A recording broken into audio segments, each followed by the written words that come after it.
A boy walks alone in the night, 16 years old. No weapons, no threats, just a simple errand. To pick up his younger brothers and bring them home. The street is quiet. Porch lights flicker behind closed curtains. He checks his phone, matches the address, and steps toward the front door. A doorbell rings, sharp, clear, innocent. For a moment, nothing happens. Then, the door creaks open just enough for a gun to be raised. There are no words, no questions, no warning, just 2 shots. One bullet rips through his arm. The other tears into his head. He stumbles back. Blood spills down his face. His legs shake beneath him. But he does not fall. Somehow, he is still standing. Somehow, he is still alive. But the night is not kind to boys like him. He staggers from house to house, clutching his wounds, knocking, pleading, begging for help. But no one opens their door. No one steps outside. He is 16. He is bleeding. He is alone. His name is Ralph Yarl. And this is the price of a mistake. April 13th, 2023. A house on Northeast 115th Street. A quiet neighborhood. An elderly man inside hears the doorbell and reaches for his gun. 86 years old. He says he was afraid. He says he thought the boy was breaking in. He says he had no choice. But the boy had no weapon. The boy had no plan to harm. The boy had only knocked. And yet, in that single moment, the decision was made. A black teenager on a white man's porch. A perceived threat. A pull of the trigger. And then, silence. What makes a man see a child and shoot? What makes a society look away when it happens? And what does justice look like when a bullet has already been fired?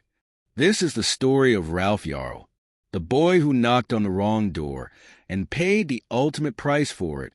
In the heart of Kansas City, a young boy named Ralph Yarl grew up with dreams as expansive as the open sky.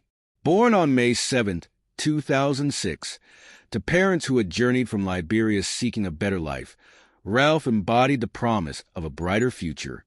His days were filled with melodies from his bass clarinet, a testament to his dedication and passion for music. Academically, he stood out as an honor student at Staley High School, with aspirations to delve into the world of chemical engineering at Texas A&M University. Friends and family saw him as a beacon of hope, a young man destined to make a mark on the world. But on the evening of April 13th, 2023, a simple act of picking up his younger brothers led Ralph to an unexpected doorstep. In a tragic turn of events, he was met with violence that would forever alter the course of his life. The community rallied around him, and as he lay in the hospital, the world watched, hoping for his recovery. In the aftermath, the legal system took its course.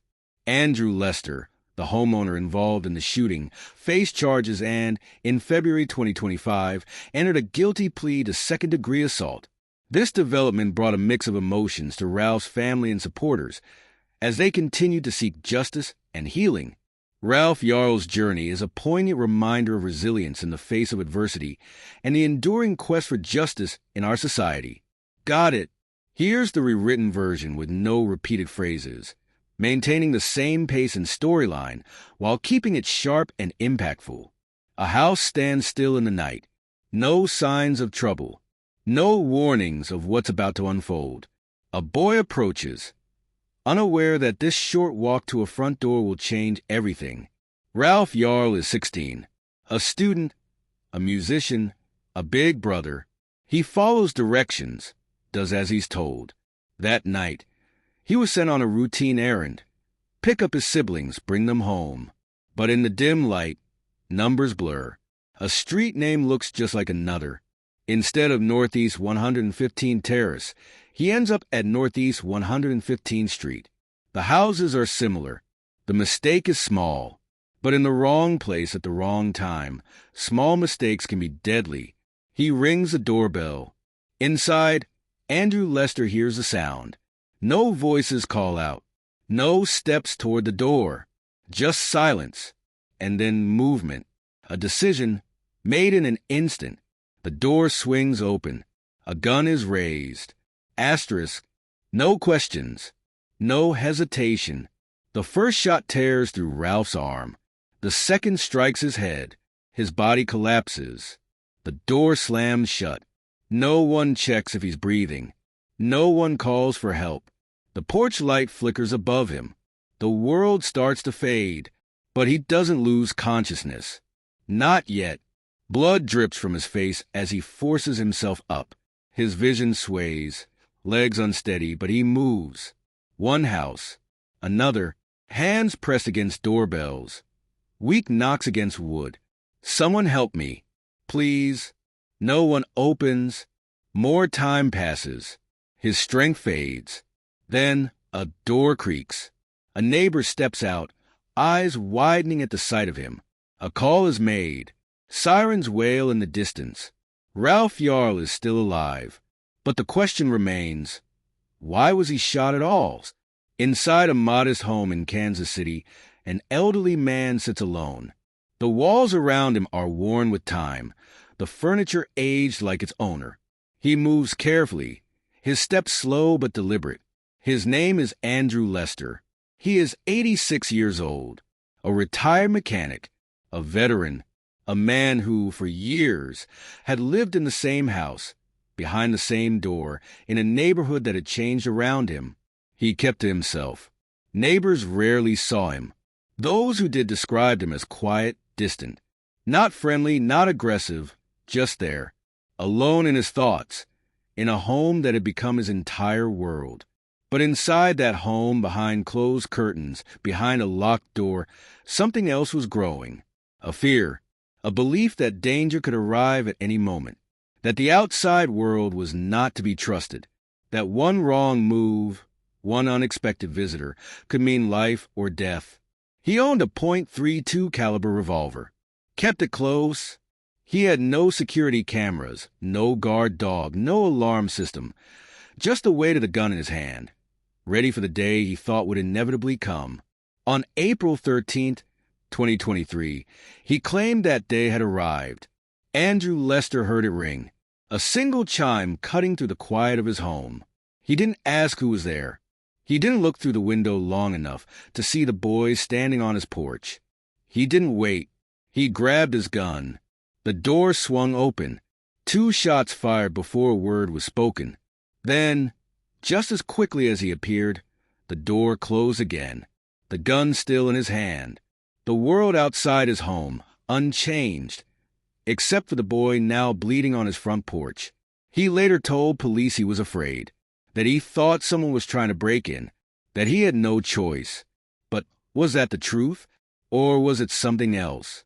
Andrew Lester wasn't just afraid. He was convinced that the world outside his door had become a threat, convinced that the person standing on his porch, without a weapon, without aggression, was a danger. But what made him think that? Was it the mistake of a wrong address? Or was it the color of Ralph Yarl's skin? If it had been a white teenager ringing that bell, would he have fired? Would his fear have taken over? Would his finger have pulled that trigger? That's the question.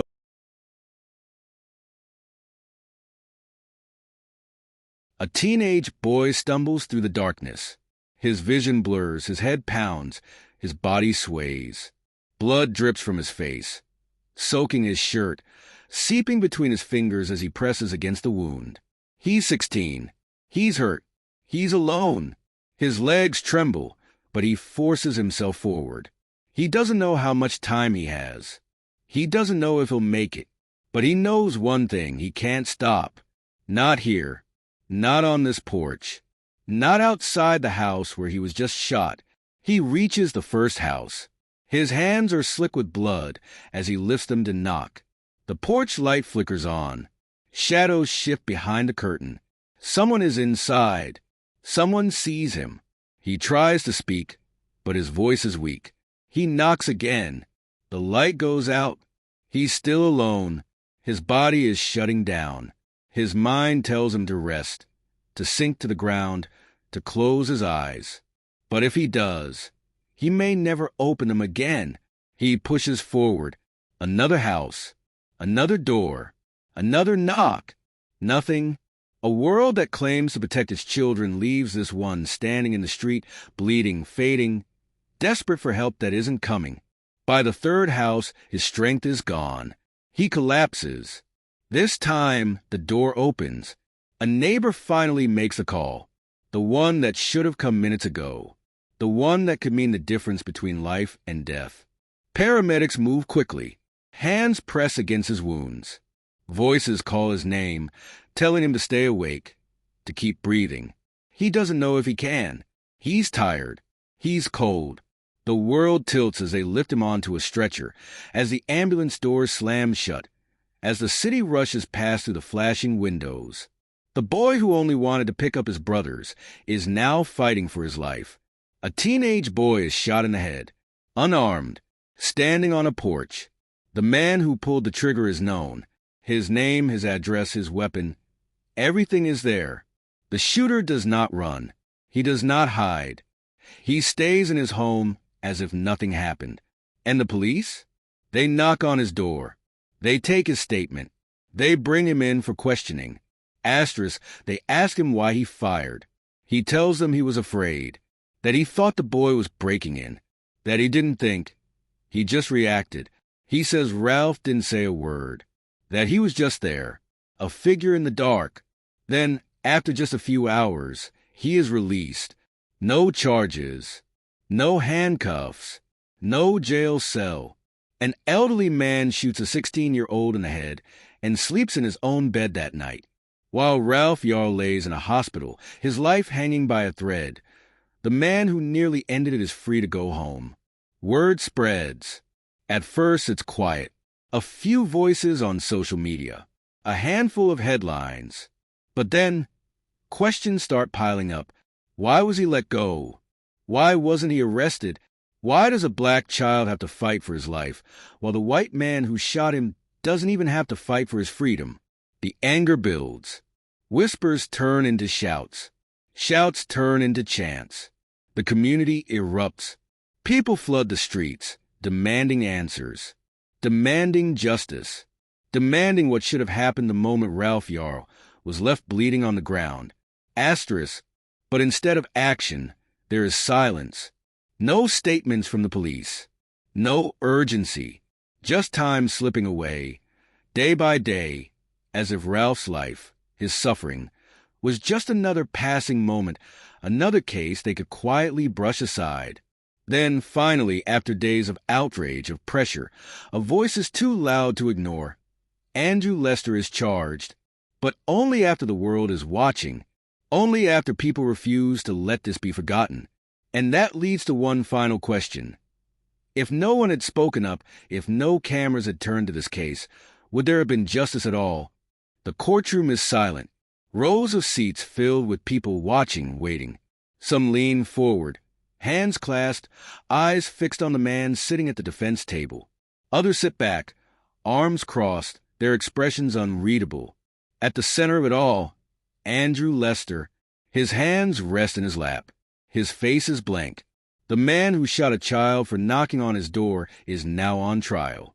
Not just in a courtroom, but in the eyes of the world. The prosecution stands first. They lay out the facts. Ralph Yarl was unarmed. He was at the wrong address by mistake. He posed no threat. He did not break in. He did not yell.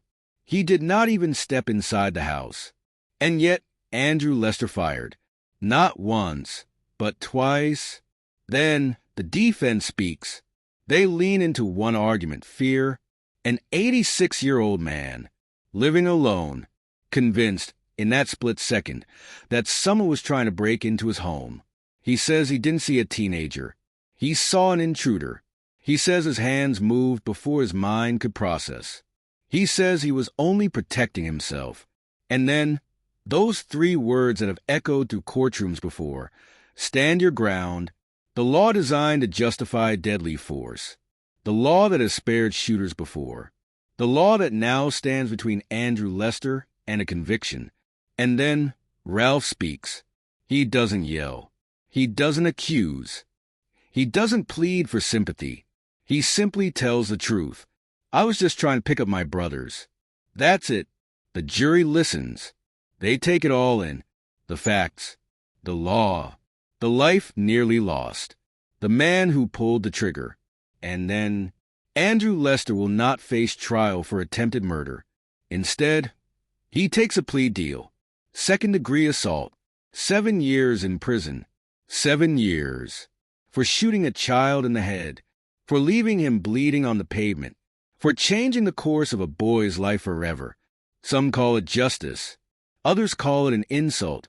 But no matter how the sentence is viewed, one truth remains.